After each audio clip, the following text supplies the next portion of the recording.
Take में आपका स्वागत करता हूं। आज का जो हमारा सीरीज स्टार्ट होने वाला है वो है पावर बीआई। ये बिजनेस इंटेलिजेंस को हम लोग देखेंगे कि किस तरह से हम लोग इसमें डैशबोर्ड डेवलप कर सकते हैं। इसमें बेसिक टू एडवांस सारा डिटेल हम लोग क्रिएट करेंगे और इंड टू इंड एक डैशबोर्ड भी हम लोग क्रिएट करेंगे जिसमें आप सारा डिटेल देख सकते हैं। आज का जो एजेंडा है इसमें बेसिकली हमारा सिस्टम रिक्वायरमेंट क्या होना चाहिए, हम लोग पावर बीआई डेस्कटॉप को किस तरह से इंस्टॉल करेंगे, इंस्टॉल करने में किस तरह के सेटिंग्स हमें करना पड़ेगा, सिस्टम का रिक्वायरमेंट क्या होगा, ये सारा आज हम लोग देखेंगे। तो सबसे फर्स्ट हम लोग देखते हैं कि पावर बीआई है क्या और ये किस लिए यूज होता है। पावर बीआई एक बिजनेस इंटेलिजेंस टूल है जो डेटा विजुअलाइजेशन के लिए यूज होता है। इसको माइक्रोसॉफ्ट ने डेवलप किया है और इस बीआई टूल के थ्रू आप डिफरेंट डेटा सोर्स से आप डेटाबेस कनेक्ट कर सकते हो। जैसे आप सीएसवी फाइल से, एक्सेल फाइल से, एपीआई के थ्रू आप डेटा कनेक्ट कर सकते हो। माई स्क्वेल, माइक्रोसॉफ्ट एसक्यूएल, आप जो भी डेटा फॉर्मेट देखोगे उसमें आप इससे कनेक्टिविटी कर सकते हो और ये कनेक्टिविटी करने के बाद वो उस डेटा के थ्रू आप लोग डेटा को एनालाइज कर सकते हो, डेटा को ट्रांसफॉर्म कर सकते हो और इससे बिजनेस को डिसीजन लेने में आपको हेल्प होता है। किसी भी ऑर्गेनाइजेशन के अंदर में आप डिसीजन मेकिंग के लिए आप एक डैशबोर्ड इनसाइट क्रिएट कर सकते हो। तो सबसे फर्स्ट हम लोग बात कर लेते हैं सिस्टम रिक्वायरमेंट क्या होना चाहिए। ऑपरेटिंग सिस्टम जो है आपका विंडो 10 और उससे लेटेस्ट 11 होना चाहिए। जो 64 बिट अगर रहता है तो वो प्रिफर्ड है। प्रोसेसर हमारा 1 गीगाहर्ट्ज का होना चाहिए और फास्टर। मिनिमम ये जो आप रिक्वायरमेंट स्क्रीन पर देख रहे हैं ये मिनिमम रिक्वायरमेंट है। रैम का जो रिक्वायरमेंट 4 GB है, 8 GB रहेगा तो जो डेटा का प्रोसेसिंग होगा वो फास्ट होगा, आप डेटा इजिली एनालाइज कर सकते हो। स्टोरेज आपका मिनिमम 2 GB होना चाहिए। डिस्प्ले रिजोल्यूशन आपका 1440x900 रिजोल्यूशन और उससे हायर आपका प्रेफर है। अगर ये नहीं होता है तो जो आपका डैशबोर्ड डेवलप होगा वो थोड़ा सा ब्लर दिखेगा।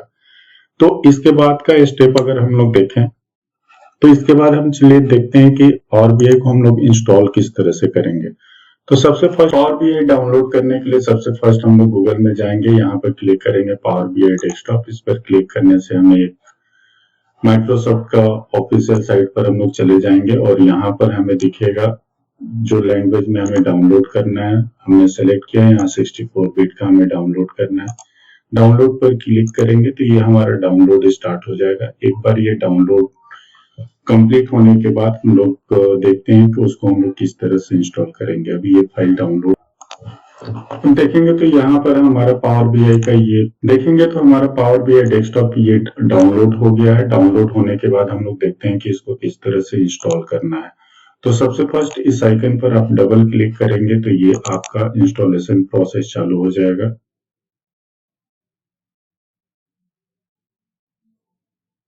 यहाँ पे लैंग्वेज सिलेक्ट करना है, नेक्स्ट पर क्लिक करना है, परमिशन को यस करना है। उसके बाद हमें नेक्स्ट पर क्लिक करना है, यहाँ पर लाइसेंस एग्रीमेंट को एक्सेप्ट करना है। उसके बाद आप लोग नेक्स्ट क्लिक करोगे। ये हमारा पाथ है जहाँ पर माइक्रोसॉफ्ट पावर बीआई इंस्टॉल हो रहा है। नेक्स्ट पर क्लिक किया, हम लोगों ने इंस्टॉल किया। ये सेटअप इंस्टॉल होने में थोड़ा सा टाइम लगेगा। ये सेटअप इंस्टॉल हो जाता है उसके बाद हमें एक आइकन देखने को मिलेगा जो पावर बीआई का जो ऑफिशियल लोगो उस तरह का आइकन आपको डेस्कटॉप पर और आपको स्टार्ट मेन्यू में दोनों जगह पर आपको दिखेगा।